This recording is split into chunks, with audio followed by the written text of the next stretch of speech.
For 6 years, I cleaned their house, cooked their meals, folded their laundry, even ironed my father's socks. Yes, socks, because wrinkles look unprofessional. They never paid me, never thanked me, just said, "That's what good daughters do." Then came the night they invited Daniel Reeves, CEO of a Fortune 500 company, to dinner. They made me serve the meal in an apron, told me to stay quiet and keep the wine flowing. But when he walked in, he froze, stared at me like he'd seen a ghost, then smiled and said, "Well, well, if it isn't the boss." My parents' faces went white. And in that moment, I finally got my life back. Hi, my name is Maya. I'm 29, and I'm a senior product manager at a tech company in Austin, Texas. But for most of my 20s, I was just the help in my own parents' home. I grew up in Plano, Texas, a suburb where appearances mattered more than truth. My parents, Richard and Linda Chen, were obsessed with status. Dad worked in commercial real estate. Mom was a social coordinator, which really meant she hosted charity galas and posted about them on Instagram. They had one rule: never let anyone see the mess behind the curtain. And for years, I was the one scrubbing that mess away. It started after college. I just graduated with a business degree when the 2020 crash hit. Jobs vanished. My student loans loomed.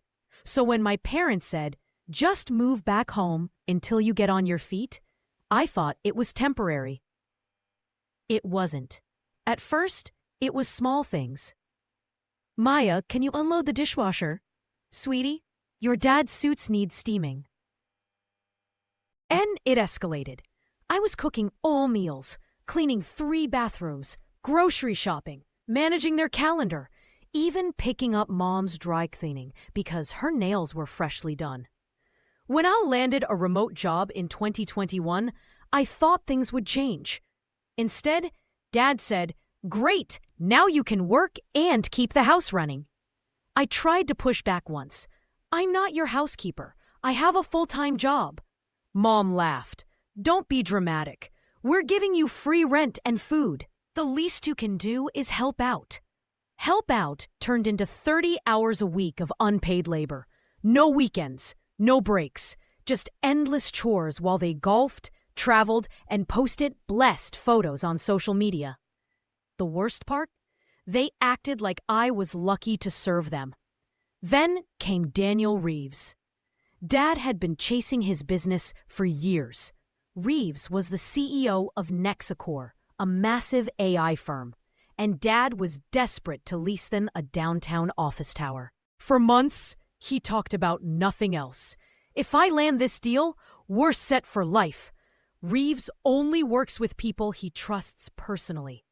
So when Reeves finally agreed to a casual dinner at our house, Dad went full Hollywood. He hired a chef, bought $800 bottles of wine, had the backyard professionally landscaped. And me? I was assigned staff duties. "You'll serve the meal," Dad said, handing me a black apron. "Stay in the kitchen unless called. Don't speak unless spoken to. And for God's sake, don't mention your job. Reeves thinks remote work is lazy." I wanted to scream, but I nodded, because by then, I was too tired to fight. The night of the dinner, I wore the apron like a uniform. Hair pulled back, no makeup, invisible. At 7 p.m., the doorbell rang. Dad opened it with a booming laugh. "Daniel, so glad you could make it." And then, silence. Daniel Reeves stood in the doorway, staring at me. I froze. Holding a tray of appetizers. "Maya Chen? Is that you?" My parents exchanged confused glances. Before I could speak, he grinned and said, "Well, well, if it isn't the boss." The room went still. Dad stammered, "You know Maya?" Daniel laughed like it was the funniest thing he'd ever heard. Know her? She's my product lead. Maya runs the entire AI integration team at Nexicor. We've been working together for 2 years. Mom's wine glass slipped from her hand. It shattered on the marble floor. Daniel didn't even notice. He turned to me, warm and genuine. I had no idea this was your parents' place. I've been trying to get your dad to sign the lease for months, but I didn't want to use our connection. Didn't think it was fair. He paused, looking around at the fancy setup, then back at my apron. Wait, are you serving tonight? I swallowed hard. My parents didn't know we worked together. Daniel's smile faded. He looked at my parents, really looked, and something I. Mr. Chen, he said quietly, I'm going to be honest with you. I came here tonight because I respect your work. But if I'd known how you treat your daughter, the woman who's literally building the future of my company, I wouldn't have crossed your threshold. Dad turned pale. Daniel, it's not what it looks like. It looks exactly like it is, Daniel said gently but firmly. Maya is one of the most brilliant, hard-working people I've ever met. And she deserves better than to be hidden in an apron while you take credit for her success. Then he turned to me. Maya, I'm so sorry. You okay? Tears burned my eyes, but I nodded. I am now. He squeezed my shoulder. Good, because I need you back in the office Monday. We've got a big launch. Then he turned to my parents one last time. As for the lease, consider it signed. But not because of you. Because of her. He handed me his coat. Walk me out, boss. I did. And as we stepped into the cool. You don't have to go back in there, you know. I looked at the house. The gilded cage I'd polished for 6 years. Then I took off the apron and dropped it on the driveway. No, I said. I really don't. I didn't go back inside that night. Daniel gave me a ride to my best friend's apartment. The next morning, I called a moving company. Packed everything I owned in 2 days. My parents called nonstop. Dad left voicemails. This is a misunderstanding. We're proud of you. Mom texted. After everything we've done for you, this is how you repay us?